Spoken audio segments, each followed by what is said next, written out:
Terima kasih Tuhan, kami mengucap syukur sekali lagi untuk malam hari ini. Terima kasih untuk kehadiran Engkau di ibadah kami pada malam hari ini. Bapa kami yang di sorga, tibalah saatnya Tuhan, malam ini kami akan mendengarkan firman dan kebenaran-Mu, dan biarlah ini adalah pendekatan kami kepada Tuhan, karena Engkau Allah yang jauh mengenal diri kami daripada siapapun di dunia ini. Terima kasih Tuhan, kami berdoa Tuhan, dan kebenaran-Mu pada malam hari ini Tuhan, yang seturut dengan firman-Mu ini Tuhan, kami berdoa agar Roh Kudus berotoritaslah Engkau pada malam hari ini, lembutkanlah hati kami Tuhan, jangan ada sedikit pun bagian dalam pribadi kami yang mengadakan perlawanan terhadap kebenaran firman-Mu malam hari ini. Sehingga kalau ada kebenaran yang tidak cocok dengan kami Tuhan, bukan kebenaran itu yang berubah, tetapi kami yang harus berubah. Karena itu tolong kami ya Roh Kudus untuk suka berubah. Kami berdoa untuk hamba-Mu, kiranya Engkau mengurapinya, Engkau menolongnya, dan Engkau berbicara melalui hamba-Mu ini. Kami percaya, kami semua menerima berkat pada malam hari ini. Terima kasih Tuhan, dikuduskanlah nama-Mu, di dalam nama Tuhan Yesus Kristus kami berdoa, haleluya, amin. Saya persilakan kepada Bapak Pendeta, Bapak Petra, silakan. Di nama Tuhan, terima kasih untuk Faithful Ministry ya, Bu Caroline, yang telah mengizinkan saya untuk dapat sharing firman Tuhan pada hari ini. Tadi sudah didoakan untuk firman Tuhan, saya langsung ke poinnya saja. Kita hari ini mau berbicara tentang tantangan zaman. Bagaimana kita kuat menghadapi setiap tantangan zaman yang datang terus silih berganti, dan lebih cenderung kepada arah yang secara dunia cukup memprihatinkan. Jadi bukan hanya masalah pandemi, tetapi masalah perang yang terjadi dengan Rusia dan Ukraina sangat mengkhawatirkan. Tetapi yang harus digarisbawahi begini, kalau kita mengacu kepada Alkitab, bahwa perang dunia ketiga itu akan terjadi di Israel, Harmagedon, perang Harmagedon, yaitu di mana seluruh bangsa akan menyerang ke Israel. Nah sekarang perang Rusia sama Ukraina ini belum ditarik nih, Israel belum ditarik nih. Jadi Israel belum ditarik oleh mereka ke dalam konflik ini.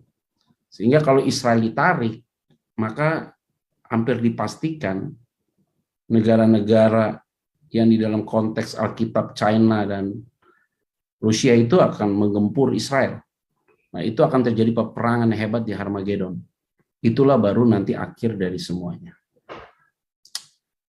Tetapi dalam prinsip rohani sebenarnya yang harus kita pahami ini, bagaimana kekuatan iman kita dalam menghadapi situasi ini. Jadi itu yang paling penting. Bagi kita orang percaya sebenarnya tidak perlu ada kekhawatiran, karena memang harus terjadi. Justru kita yang harus siap untuk menghadapi semua itu secara spiritual. Jadi bukan kita harus ikut berperang, enggak begitu. Karena dicontoh di dalam Alkitab itu sudah terlalu banyak, bahwa setiap peristiwa yang terjadi, dan itu sangat masif, justru orang-orang benar yang telah menerima kasih karunia Tuhan itu dipelihara Tuhan dan dilindungi Tuhan. Contoh ya, air bah, Nuh yang menerima kasih karunia Tuhan, ditolong oleh Tuhan. Sodom dan Gomora, Lot yang diselamatkan, walaupun istrinya jadi tiang garam. Peristiwa tentang kelaparan di Mesir, justru yang dipakai adalah Yusuf, anak Tuhan. Jadi banyak cerita-cerita dalam Alkitab yang memberikan indikasi bahwa orang-orang yang telah menerima kasih karunia Tuhan, atau orang-orang pilihan Tuhan, atau orang-orang yang telah mengecap kebaikan Tuhan itu selalu dalam porsinya adalah mereka sangat menikmati tentang hal itu. Nah ini yang menjadi garis besar bagi kita semua untuk kita memahaminya dengan tepat. Nah di dalam konteks firman Tuhan yang saya mau sampaikan, tetap kuat di tengah tantangan zaman ini, itu saya ambil dari Matius 14 Matius 14, saudara. Ayat yang ke-22 sampai dengan ayat yang ada di situ ya, 33. Nah, ini bagian firman Tuhan yang perlu saya sampaikan bagi kita semua. Saya dapat waktu sampai jam berapa ya, Bu ya? Supaya saya bisa ngatur waktunya. Nggak apa-apa. Mungkin 8:30 juga bisa, Pak. Nggak apa-apa. Lama banget ya. 40 menit juga nggak apa-apa. Baik, silakan, Pak. Oke. Jadi kalau kita melihat dalam Matius 14 itu, ayat 14, ayat 22. Tentang Yesus berjalan di atas air ya konteksnya. Nah, ini kita akan belajar firman Tuhan. Ya, sekali lagi ya kita berdoa deh ya. Sekali lagi kita berdoa. Kuasai hati dan pikiran kami, kuduskan, sehingga firman Tuhan yang dipaparkan jelas, dan tidak ada satupun yang tidak diberkati Tuhan. Dalam nama Tuhan Kristus kami berdoa ucap syukur. Haleluya. Amin. Jadi di dalam Matius 14 ayat 22 sampai 33. Oke. Sesudah itu Yesus segera memerintahkan murid-muridnya naik ke perahu dan mendahuluinya ke seberang. Sementara itu ia menyuruh orang banyak pulang. Ada yang menarik nih ayat ini. Kata perintah itu penting. Jadi Yesus itu setelah melakukan mukjizat, ya kan, 5 roti dan 2 ikan, kasih makan 5.000 orang itu, ini peristiwa ini muncul ayat 22. Sesudah itu Yesus segera memerintahkan murid-muridnya naik ke perahu dan mendahuluinya ke seberang. Artinya begini.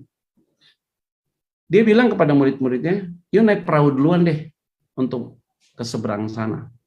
Kira-kira kalau Yesus berikan perintah sama kita, melangkah aja deh. Berjalan aja kita nih. Kira-kira nyampe nggak? Saya contoh gini ya. Kita ada di Jakarta. Tuhan tuh bilang, udah deh kamu terbang aja ke Papua. Kira-kira nyampe nggak kalau dia yang kasih perintah? Nyampe ya? Tapi kalau saya yang kasih perintah, kira-kira nyampe atau tidak ya? Bisa ya, bisa tidak ya?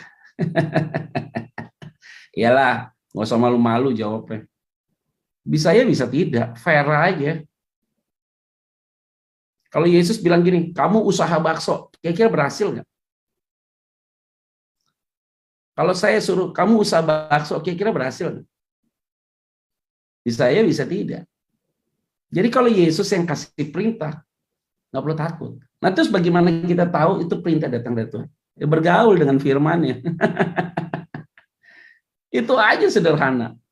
Enggak lagi Yesus ngomong dari surga, ngomong, Ibu Caroline, Faithful Ministry ini akan jadi besar. Enggak begitu lagi. Enggak diajar gitu. Tadi saya senang WL bilang. Doanya ya, biarlah kami ini kebenaran itu ya yang sirna ya. Karena kebenaran itu kuat sekali. Jadi kalau Yesus yang memberikan perintah, maka sudah pasti harusnya ujungnya pasti sampai gitu loh. Masalahnya cuma satu. Ya kita nih contoh ya. Kita dari tahun 2021 masuk ke tahun 2022. Kan kita pegang janji Tuhan lewat firman kan. Pasti semua pegang janji Tuhan lewat firman. Jadi pasti lewat nggak di tahun 2022? Pasti lewat. Pasti lewat, nggak mungkin nggak lewat. Orang kita udah lewatin masa pandemi 2020 sampai hari ini tetap dipelihara Tuhan. Ada nggak di sini yang kelaparan? Kasih tahu saya. Kelihatan dari badannya sehat-sehat semua ini. Ada yang kelaparan? Tolong kasih tahu saya. Nggak ada kan?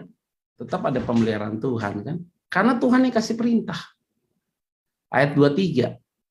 Dan setelah orang banyak, sedangkan orang banyak suruh pulang ya.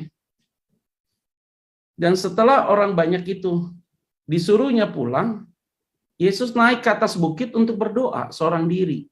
Ketika hari sudah malam, ia sendirian di situ. Perlu kita waktu me time. Gitu ya.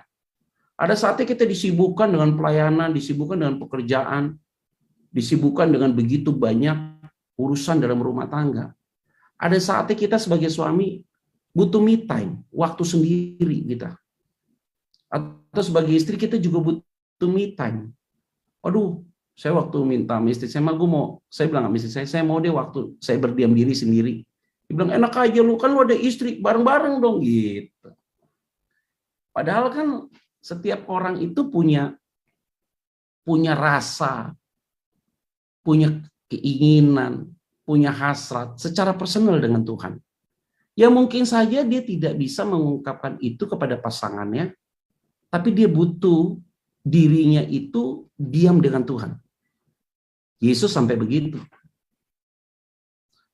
Padahal Yesus berdoa, harusnya ajak aja murid-muridnya, yuk kita berdoa sama-sama yuk, doa semalam suntuk.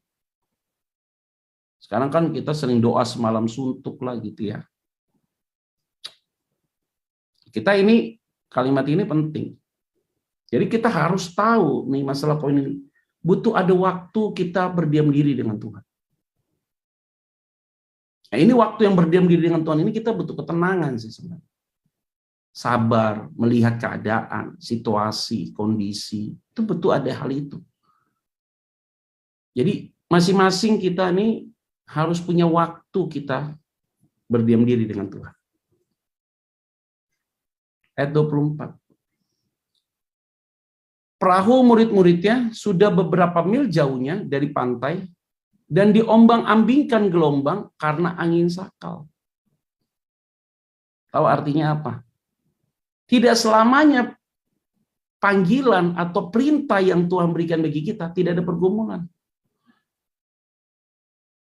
Emang Tuhan bilang berjanji langit ini cerah? Enggak lah, ada mendungnya juga kok. Gitu. Emang Tuhan berjanji kita nggak bisa nangis? Ya nangis juga. Tapi kalau nangis jangan nangis terus dong. Harus ada sorak-soraknya dong. Kalau nangis terus coba periksa ke dokter deh. Ada gangguan kayaknya. Tapi kalau ketawa terus, nggak pernah juga nangis, juga periksa juga tuh, bahaya juga ketawa terus. Setiap ketemu orang ketawa.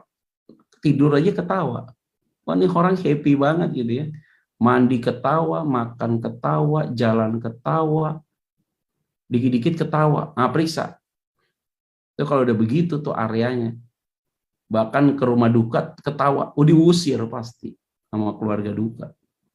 Wah kamu nggak sopan. Kira-kira jam 3 malam kalimatnya kan. Diombang-ambingkan, beberapa mil jauhnya dari pantai dan diombang-ambingkan. Gelombang karena angin sakal. Ini menjadi perenungan bagi kita. Ikut Tuhan itu sering sekali gelombangnya terlalu kuat. Goncangannya juga terlalu tinggi. Gitu ya. Ada saatnya badai itu datang tiba-tiba. Bukan badai sitokin ya. Kadang-kadang ada datang badai seperti itu, saudara. Ya kan kadang kita, kita kalau dengar berita yang tidak nyaman langsung, kenapa ya? Kok bisa ya? Gitu ya. Kenapa ya? Kok bisa ya? Gitu. Ini baru mau khotbah begini dapat WA masuk. Bapak kenal orang ini nggak? Katanya. Orang ini PCR-nya negatif. Tapi di rumah sakit ditolak. Katanya disuruh dirawat aja di puskesmas gitu. Dan orang rumah sakit bilang dia kena COVID. Dikirim ke saya. Aduh. Lihat orangnya, fotonya sedih sekali ya, saudara. Tadi saya baru khotbah nih, dari pagi khotbah terus nih. Khotbah pulang dapat berita kayak gitu. Kira-kira bagaimana saudara perasaannya? Nggak gampang juga ya. Ada saatnya kita mendengar berita yang baik, ada juga saatnya kita mendengar berita yang tidak baik. Itu turbulence. Udah corona, udah enak nih katanya, bentar lagi udah dianggap kayak flu biasa. Kata Satgas kayak flu biasa aja, flu musiman gitu ya. Tiba-tiba dapat berita baru lagi, katanya nanti akan kolaborasi Delta sama Omikron. Kolaborasi loh, bukan hanya pelayanan, kolaborasi. Penyakit juga bisa berkolaborasi. Udah semangat, hilang semangat lagi. Sudah mau turun coronanya, perang tuh Rusia sama Ukraina. Minyak goreng ibu-ibu susah cari. Nanti tempe, tahu harganya mahal, bensin naik, semua naik. Ternyata kita nggak dikasih waktu untuk rehat sebentar, tenang dulu deh gitu. Sampai presiden kita Pak Jokowi bilang begini, corona belum reda, perang lagi, pusing pala ini gitu. Saya pengen ngomong Pak Jokowi, minum puyer Pak, bintang 7 supaya nggak pusing. Bayangin, nggak gampang di tengah situasi hari ini peristiwa itu terjadi. Jadi perahu murid-muridnya itu sudah beberapa mil jauhnya dari pantai dan diombang-ambingkan gelombang karena angin sakal. Harusnya kalau Yesus yang perintah, harusnya nggak ada badai. Udah deh, enak yuk naik pesawat yuk sama Pak Pendeta, nggak mungkin goyang. Goyang, bos. Saya pastikan pasti goyang. Nanti udah di atas pesawat goyang, tuh Pak, buktinya goyang. Lah emang kira gue dukun.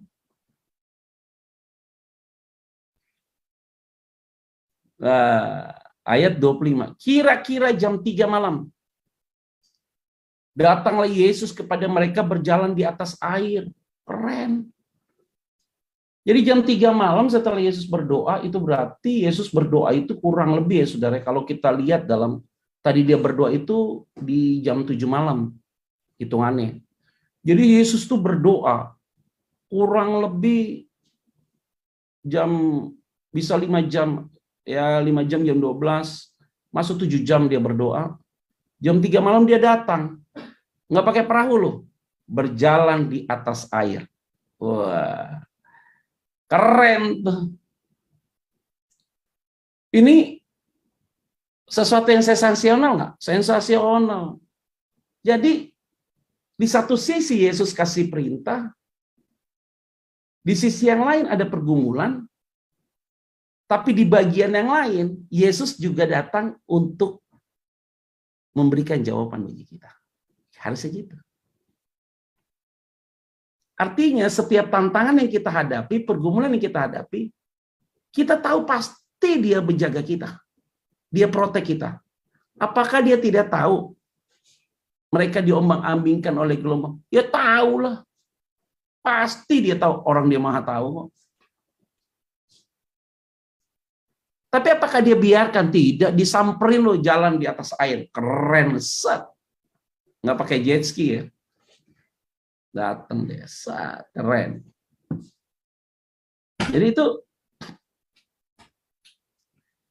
bagian itu yang membuat kita itu harusnya selalu bersyukur sih. Karena Tuhan itu nggak terlihat ya memang. Enggak loh. Tapi kita rasakan sampai hari ini dia tetap ada. Dan sampai kapanpun dia tetap ada. Tapi kalau kita sampai ngerasa Tuhan sepertinya nggak ada, itu berarti ada yang nggak beres sama kita. Itu berarti ada komunikasi yang putus kita dengan dia. Itu berarti pikiran-pikiran kita tidak bersama dengan dia. Hati kita tidak bersama dengan dia. Perasaan kita tidak mengikat dengan dia. Gitu loh. Harusnya kita punya pikiran yang sama. Mereka berjalan di atas air. Wah, keren. Berikutnya. Ketika murid-muridnya melihat dia, kalimatnya, berjalan di atas air, mereka terkejut dan berseru, "Itu hantu!" Lalu berteriak-teriak karena takut. Jangan gitu dong. Lihat Yesus berjalan di atas air, mereka teriak, "Itu hantu!" Waduh. Bisa bayangin nggak? Ini kenapa ya? Ada orang tanya, benar nggak sih Pak Yesus berjalan di atas air? Baca di Alkitab dalam kitab Kejadian. Roh Allah melayang di atas air. Bicara tentang roh Allah dalam kitab Kejadian, ya di dalamnya ya Tritunggal itu. Ya di Allah Bapa, Allah Anak, dan Allah Roh Kudus. Jadi kalau lihat Yesus berjalan di atas air, nggak usah panik. Roh Allah sudah pernah berjalan melayang-layang di atas permukaan air kok. Baca Alkitab bentar. Kejadian tuh pasal yang pertama. Itu kan bicara tentang hal itu. Langsung mereka terkejut bilang, "Itu hantu," gitu ya. Orang tuh kalau udah ketakutan, sehingga akhirnya yang dia lihat real menjadi tidak real. Kalau orang sudah takutan, Tuhan kasih jawaban, dia pikir ini setan yang kasih jawaban. Ini kayaknya setan nih. Orang stres gitu biasanya. Atau orang kalau udah punya masalah, dikit-dikit yang disalahkan apa? Nih gara-gara setan nih. Setan bisa marah loh. Lu yang mau, enak aja lu. Saudara nyuri, datang ke polisi. Terus bilang, ini setan nih. Setan. Nggak bisa begitu. Sekarang orang memamerkan kekayaan di media sosial, langsung ditangkap polisi loh. Dikuber pajak. Kenyataannya begitu. Mereka berteriak-teriak karena takut. Kalau orang takut memang selalu punya persepsi negatif dengan apapun juga. Selalu tuh begitu. Di mana-mana begitu. Terkejut dan berseru, itu hantu, wedi. Jangan sampai kita begini, cara pandang kita selalu salah. Atau kita lagi kesulitan, tiba-tiba ada orang yang tolong kita. Tiba-tiba langsung kita pikirin, ini orang kayaknya tolong sama kita tulus apa enggak ya? Ini jangan-jangan setelah tolong dia minta gini. Gitu loh otak kita loh. Bantu orang tulus loh. Akhirnya tuh orang harus ngomong, Pak, Bu, saya tulus Bu, kasih bantuan ini. Sampai ngomong kayak gitu dia. Tetapi, kata Yesus ayat 27, segera Yesus berkata kepada mereka, apa kalimatnya? Tenanglah, aku ini jangan keren. Di hari ini, khawatir dengan apapun, karena kalimatnya apa? Tenang aja, aku ini jangan takut.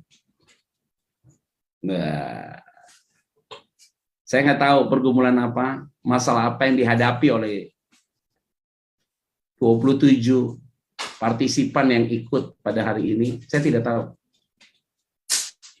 Tapi kalimat ini penting, tenang, aku ini jangan takut. Karena Tuhan pegang kendali semua hidup kita. Dia benar-benar memegang hidup kita dengan luar biasa. Saya ini kalau ditanya ya Ibu Bapak ya, pengalaman-pengalaman dengan Tuhan melayani selama 26 tahun ini bagaimana? Ngeri-ngeri sedap. Kenapa ngeri sedap? Ikut Tuhan tuh sering sekali dibuat deg-degan nggak jelas gitu loh. Antara jantung mau keluar nggak jadi gitu loh. Kalau kita sebagai pelayan Tuhan tuh sering kayak gitu, Bu, Pak. Aduh, ini bagaimana ya, rasa khawatir ada ya, ini kalau ini bagaimana ya, itu bagaimana ya, rasa takut itu ada. Ada ya begitu ya. Dulu awal kita kan rumah masih KPR ya. Saya selalu siapkan duit untuk 2 bulan ke depan. Karena takutnya ya, pada saat itu kita berpikir 14 tahun yang lalu ya. Kalau saya sakit, terus siapa yang bayar? Sedangkan istri saya ibu rumah tangga. Jadi kita harus spare uang kurang lebih 2 bulan ke depan untuk KPR. Itu untuk rumah ya. Dulu kita tuh filosofinya gini, pas nikah, lebih baik punya rumah daripada punya mobil mewah gitu loh ya. Kalau anak muda sekarang, mobil mewah nggak apa-apa, rumah kos-kosan gitu. Kalau kita apa naik angkot gitu. Nah biasanya udah mau datang KPR tagihan tuh. Waduh kalau seandainya kita nggak bisa nabung, deg-degan itu jantung kalau dites tuh tensi darah bisa tinggi tuh. Tapi hebatnya apa? Tepat pada waktu ada aja pertolongan Tuhan. Tenanglah, aku ini jangan takut. Kenapa dia bilang, tenanglah, aku ini jangan takut. Karena dia yang kasih perintah untuk kamu pergi ke sana. Jangan takut. Jadi hari ini apa yang kita hadapi, kalau kita sedang sekolahkan anak kita di daerah, atau kita sedang mau usaha apapun, kalau Tuhan sudah kasih perintah, jalan aja. ada rasa khawatir, ada rasa takut, tenang saja. Aku ini, jangan takut. Ini yang juga menguatkan saya. Sebagai anak Tuhan, ya, kita sering sekali rasa khawatir, cemas itu muncul ya dalam hidup kita.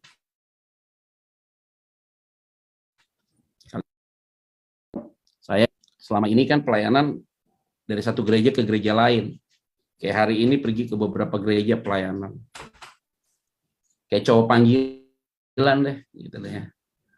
Nggak punya rumah, jadi ngurusin rumah orang terus. Gereja ini diurus, gereja ini diurus, gereja ini diurus, gitu ya. Ya kalau setiap khotbah gitu, gembalanya bilang, Pak Pendeta, besok-besok kasih jadwalnya lebih banyak ya Pak. Jemaat happy, gitu. Selalu bilangnya gitu. Tapi kalau kita seka, udah nggak diundang lagi. Namanya juga cowok panggilan. Kalau dia rasa nggak cocok, jadi uruslah rumah orang. Rumah orang diurus dengan baik pengajarannya, kasih makannya yang sehat, gitu ya. Di masa pandemi ini kita buatlah online. Buat online di YouTube. Oke, yang ikut juga cukup signifikan. Akhirnya udah deh kita bermutasi punya gereja. Tujuannya apa punya gereja? Supaya ya udahlah kita punya rumah sendiri gitu loh. Punya rumah. Selama ini urus rumah orang, kita punya rumah dong gitu. Dikasih tanda sama Tuhan. Tandanya ini, tandanya ini. Buktinya ada ruko, tambah ruko satu lagi.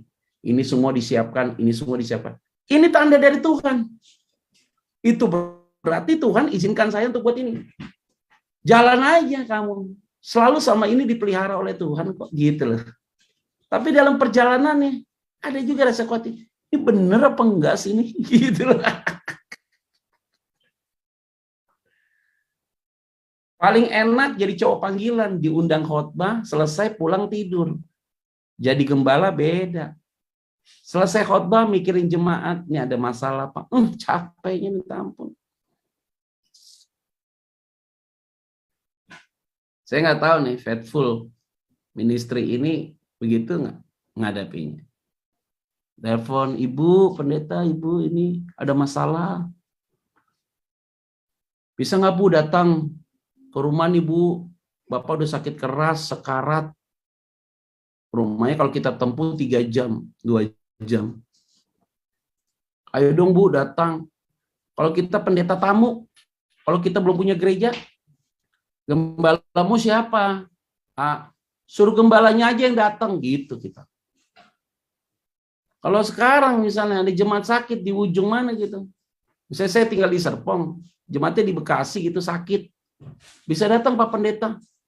Nggak bisa bilang enggak, pasti harus datang.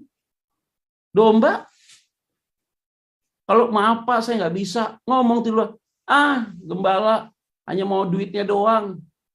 Terima persembahan mau, perpuluhan mau. Aduh, dombanya sakit nggak diurus. Waduh, omongannya nggak bagus banget.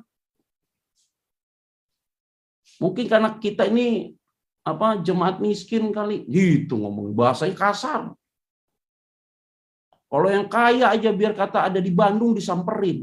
Kan ngeri bahasanya kalau udah gitu. Dibanding-bandingin udah. Dia nggak tahu, pendetanya capek lah, nggak mau pusing. Itulah domba. Domba itu lebih hebat dari gembala. Pasti begitu. Dan gembala tidak boleh salah. Kalau domba boleh salah. Hebat itu memang. Dahsyat. Kalau domba salah, cepat diampuni. Kalau gembala salah, cepat disalibkan. Itu aja bedanya. Jadi itu kadang-kadang kita itu nggak mudah ya. Tapi Tuhan bilang, tenang. Relax. Cool. Aku ini. Jangan takut. Keren banget bahasa itu. Asik ya saudaranya, kita lagi takut, teriakin hantu. Udah berteriak, karena takut mereka teriak hantu. Kalau saya jadi Yesus, Tiba-tiba dibilang hantu. Ah, lu ngomong apa sama gue? Hantu. Gue balikin tuh perahunya. Ayo gelombang tinggi, biar kebalik. Jungkir balik semua, ketenggelam semua, metong semua. Gitu. Enggak lo, kita bilang, yuk cool, tenang, jangan takut. Keren banget bahasanya. Itu penting tuh.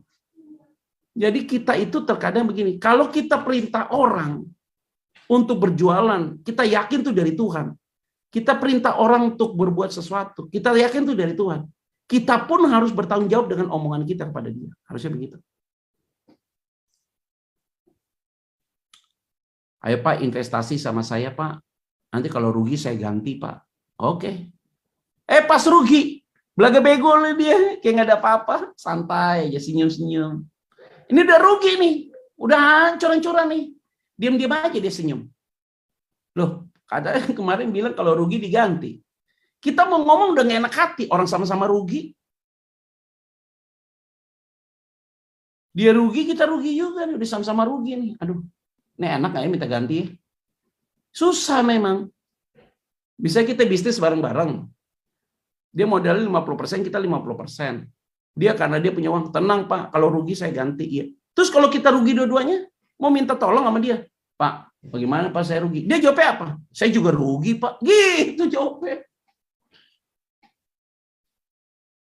Yesus bilang apa? Tenang, aku ini jangan takut. 28. Lalu Petrus berseru dan menjawab dia, Tuhan, apabila engkau itu, suruhlah aku datang kepadamu berjalan di atas air. Keren nih Petrus nih. Ini sih orang berani punya loh. Keren nih orang begini. Lagi gelombang tinggi, kan Danau Tiberias tuh kelihatannya tenang loh saudara. Tapi dalam loh danau itu.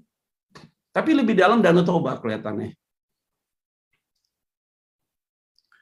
Jadi tiba-tiba Petrus langsung ngomong, kalau memang engkau Tuhan, suruhlah aku datang kepadamu berjalan di atas air. Wih, ini keren loh dia loh. Dia mau jadi itu, apa megaloman, itu apa sih itu? Wah, di jalan dia. Wah, ini isi keren banget ini. Petrus keren. Keren banget dia berani loh. Kalau kita jadi Petrus, kalau memang engkau Tuhan, berhentikan nih gelombang ini. Itu kan doa kita. Petrus beda. Kalau memang engkau Tuhan, bawa aku datang ke kamu. Wih, keren loh. Karena dia lihat, nih gila Yesus keren banget nih jalan di atas air. Gitu loh. Jadi dia itu, Petrus itu lebih kepada egoisnya tinggi sebenarnya. Kan itu di dalam perahu banyak orang ya. Ibaratnya dia mau nyelamatin diri gitu sendiri gitu. Kalau engkau benar Tuhan, bawa aku untuk berjalan di atas air. Jadi dia nggak mikirin lagi gelombang tinggi. Bayangin lagi gelombang, lagi kena angin sakal, masih ada komunikasi lagi, dialog. Jadi kan ombak lagi tinggi tuh, angin lagi tinggi tuh. Petrus bilang, ayo kalau engkau Tuhan ajak aku berjalan di atas air. Kan keren itu. Kalau kita beda apa? Kalau kita nih, saya nih, lagi angin sakal itu datang. Tuhan, kalau engkau Tuhan, berhentikan dong angin ini. Gitu aja. Ngapain sih jalan di atas air? Lebay banget kadang-kadang Petrus nih. Lebay banget. Nah, ini kita sering sekali kita begini nih, terlalu berlebihan. Kalau benar Tuhan Yesus itu ada, nih pisau tusuk nih, jangan nekat. Dia pikir kuda lumping kah? Kalau benar engkau Tuhan makan beling, benar kan debus tuh kuda lumping dia makan. Ya boleh kayak gitu. Nah, tapi hebat. Yesus ngomong apa? Kata Yesus, datanglah, kata perintah. Maka Petrus turun dari perahu dan berjalan di atas air mendapatkan Yesus. Ini sih keren banget ini. Jadi dia bilang, udah oke deh. Jalan dia di atas air. Jalan lu dia di atas air. Ingat loh, Petrus berhasil jalan di atas air. Disuruh datang. Berani lo nih orang. Nih orang sih berani punya loh. Lagi angin sakal dia jalan lo di atas air. Keren lo. Kalau ternyata bukan Yesus itu bukan Tuhan. Ternyata itu bukan Tuhan. Tapi Tuhan tuh amsyong nih Petrus nih langsung. Dia jalan lo di atas air. Berhasil dia. Di ayat 30.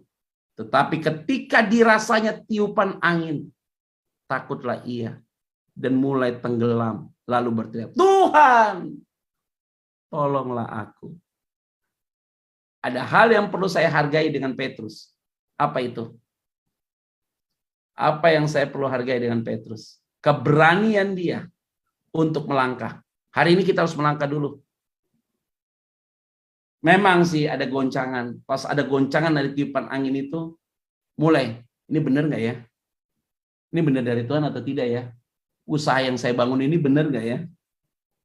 Ini pelayanan yang saya jalankan benar nggak nih ya? Ini serius nggak nih pelayanan begini ya?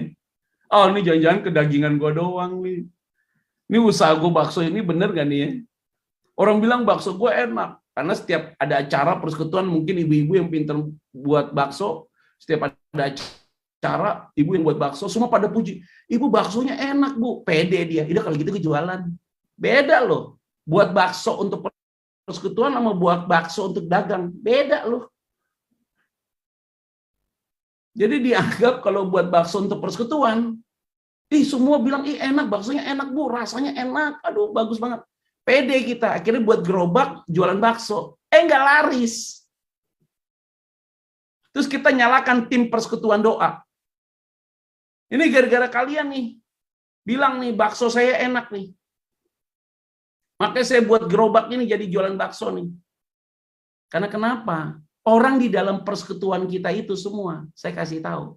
Orang yang ada dalam persekutuan kita itu, tidak mungkin makan, bilangnya nggak enak. Semuanya pasti enak. Walaupun nggak enak, pada kasihan nih. Di depan kita enak semuanya, pulang. Kayaknya tadi kebanyakan garam ya. Ini mecinnya banyak nih, kehausan. Di luar baru ngomong. Nggak ngomong dari awal, di luar baru ngomong. Kan itu kan ngejebak Batman namanya. Kita udah keluar uang 10 juta buat gerobak bakso, uangnya itu doang, nggak laku. Bahkan orang yang suruh kita buat bakso, dia pun nggak pernah datang beli bakso kita. Komunitas itu nggak pernah datang beli bakso kita. Itu fakta. Jadi hari ini, lebih percaya respon orang, apa lebih percaya pengalaman kita dengan Tuhan? Dengar berita, angin, perang, wah ini mau kiamat. Terus kalau kiamat memang masalahnya di mana? Kalau dunia ini berakhir masalahnya di mana? Nggak ada masalah bagi yang siap. Bagi yang nggak siap, jangankan kiamat. Ekonomi susah pun juga kita bingung. Hari ini ingat baik-baik, tiupan angin itu tidak membuat dia menjadi cemas. Ternyata menjadi cemas. Dia kalimat, Tuhan tolonglah, harus sampai dengan titik itu.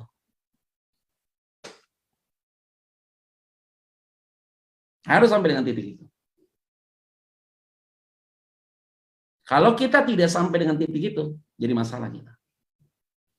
Boleh kita lihat itu, punya rasa optimis, yakin. Tapi ketika dapat tiupan angin kita, Tuhan tolonglah. Sampai titik itu kita berteriak sama Tuhan. Memang kita udah nggak bisa lagi kekuatan apapun. Tuhan tolonglah. Tolonglah aku. Harus gitu, Bu. Pak. Jangan minta tolong. Pak Pendeta tolong, jangan bikin susah gue loh. Gue udah pusing banget palanya. Urus diri masing-masing aja.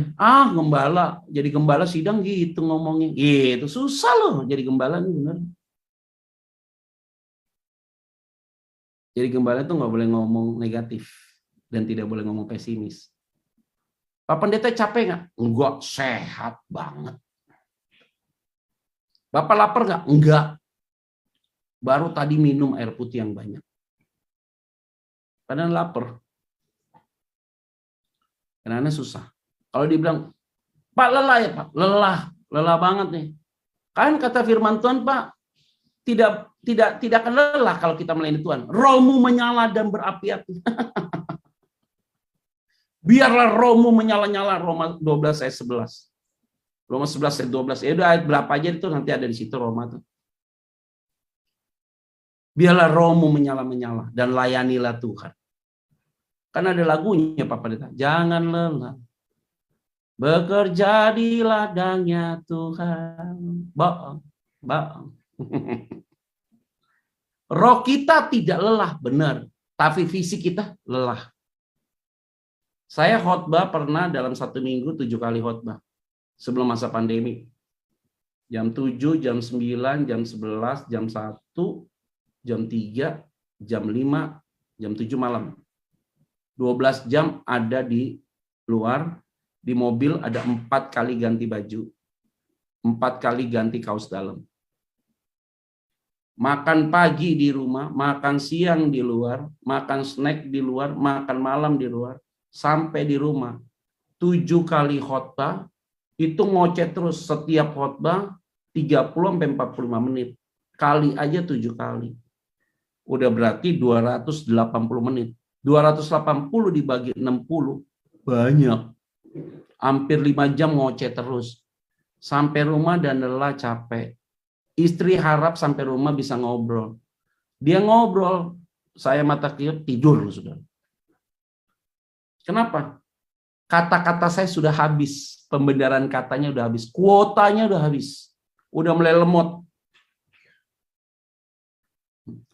Ini tadi Bu Karolin selesai jam berapa? 8:30. Saya lihat ya ampun Tuhan, baru jam 8, masih lama banget saya ngomong nih. Tadi saya udah khotbah lama banget Bu. Nanti tanya jawab aja Bu ya. Ini udah rasul hampir 30 menit. Ibu bilang 8:30 Pak, Tuhan Yesus, ini baru jam 20:02. Tadi udah ngoceh terus saya khotbah nih. Tadi saya juga khotbah begitu. Pak Pendeta, saya tanya sama jemaat sama gembalanya, Pak, saya khotbah berapa menit nih? Pengurusnya bilang gini, habis ini nggak ada ibadah lagi kok Pak. Apa maksudnya? Habis ini nggak ada ibadah lagi. Saya dari atas mimbar saya tanya, sorry nih koordinator, saya khotbah sampai jam berapa nih? Nggak apa-apa Pak, lanjut aja Pak. Nggak ada ibadah lagi kok. Ya lu nggak ada ibadah lagi, gua di sini ada ibadah lagi. Lu enak aja. Mereka enak duduk, kan kita berdiri di atas mimbar. 30 menit berdiri enak, 1 jam lo tumit mulai terasa lo, betis mulai sakit-sakit. Dia nggak ngerasa, dia duduk santai, kadang-kadang tidur terlelap, bangun lagi, tidur terlelap, bangun lagi gitu loh. Pas lagi khotbah dikencengin, plak baru dia bangun, kaget nih, baru gitu aja. Kadang-kadang kita pas lagi khotbah sering ditakut-takutin sih sama jemaat ya. Jemaat tuh kalau dengerin khotbah kita begini, dilihatin lagi. Kayak kita ditakut-takutin loh. Ini kenapa nih orang kok nggak nyaman ngeliat muka kita gitu. Kadang-kadang main kedip-kedip gini, saya pikir dia ngedipin saya, padahal dia lagi berjuang untuk membuat matanya kebuka terus. Berjuang. Angin datang. Tuhan tolonglah aku. Ayat berikutnya. Segera Yesus mengulurkan tangannya, memegang dia dan berkata, hai orang yang kurang percaya. Mengapa engkau bimbang? Keren banget. Dia pegang tangannya, dia pegang dia dan berkata, hai orang yang kurang percaya, mengapa engkau bimbang? Diulurkan tangannya lo. Dia ngomong, hai orang yang kurang percaya, kenapa engkau bimbang? Ternyata nggak boleh bimbang hari ini. Jangan kasih kesempatan iblis untuk membuat kita mundur. Maju terus, pantang mundur. Itu slogan Bung Karno untuk Indonesia Merdeka. Sekali layar berkembang, pantang untuk surut. Tapi kalau filosofi pemadam kebakaran, pantang pulang kalau api belum padam. Itu moto dari pemadam kebakaran. Hai orang yang kurang percaya, mengapa engkau bimbang? Artinya apa? Tuhan menolong kita tepat pada waktunya.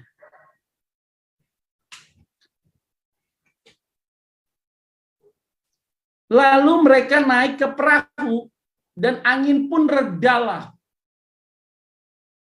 Ini saya lagi coba untuk analisa ya. Lalu mereka naik ke perahu dan angin pun redalah. Loh, itu berarti mereka keluar dari perahu karena angin sakal itu.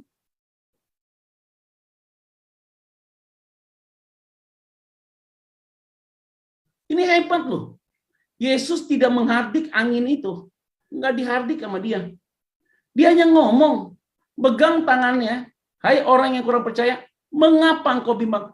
Lalu mereka naik ke perahu dan angin pun redalah. Ini keren banget. Itu berarti kita bersyukur nih, saudara. Kenapa? Yesus tidak mau pusing dengan angin sakal, tapi dia lebih pusing dengan dirimu secara pribadi. Dia tidak mau pusing dengan masalahmu, karena bagi dia itu nggak besar. Dirimu lebih penting daripada masalah itu. Ada amin kan nih? Pak, saya nggak ada uang Pak buat anak sekolah Pak. Dia nggak selesaikan uang sekolahmu, dia selesaikan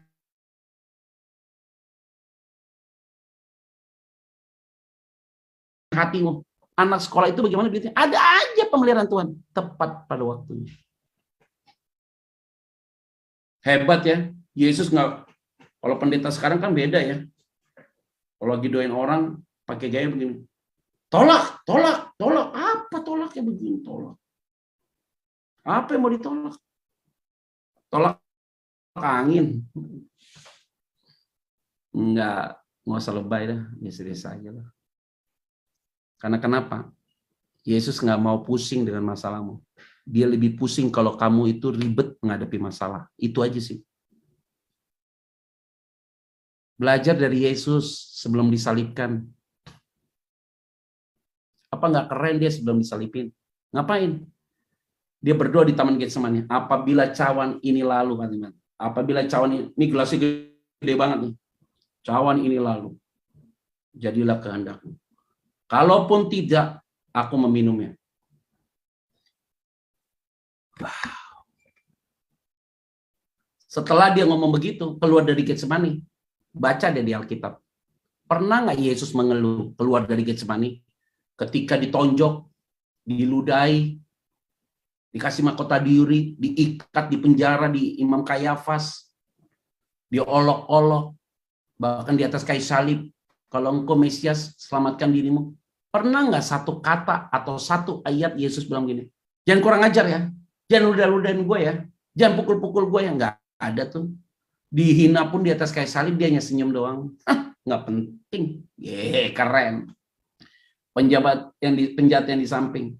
Kalau engkau memang benar Mesias, kalau engkau datang ingat akan aku. Yesus bilang apa? Engkau bersamaku hari ini di Firdaus. Karena hari ini dia tidak pusing dengan masalahmu. Dia lebih happy untuk urus diri.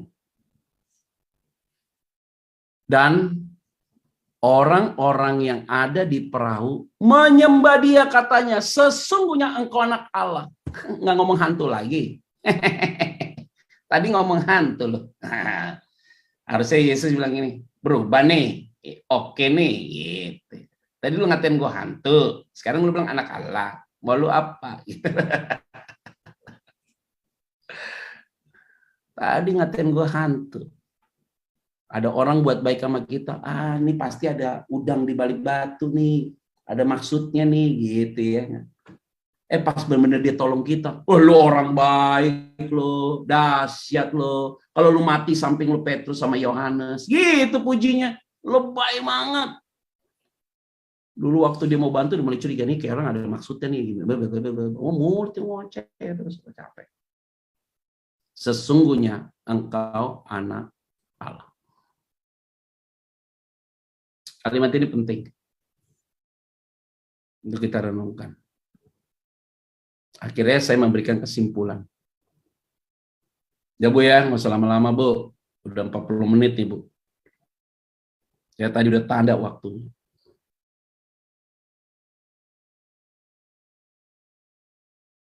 Kita boleh tanya jawab. Ya, perintah yang Tuhan berikan kepada kita secara otomatis, dia akan menyertai kita.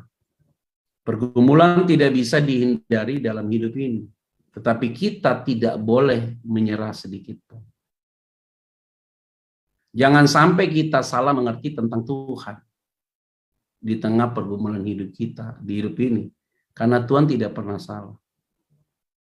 Jangan sedikit pun bertindak tanpa iman. Jika bertindak tanpa iman, maka kekuatan yang kita miliki menjadi lemah dan tak berdaya.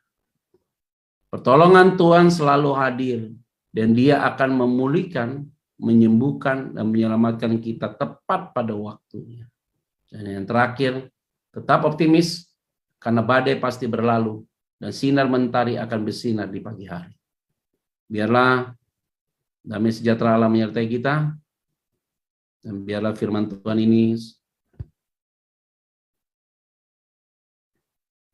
sungguh-sungguh memberkati kita semua, dan nama Tuhan dipermuliakan. Amin. Ya, kita berdoa ya.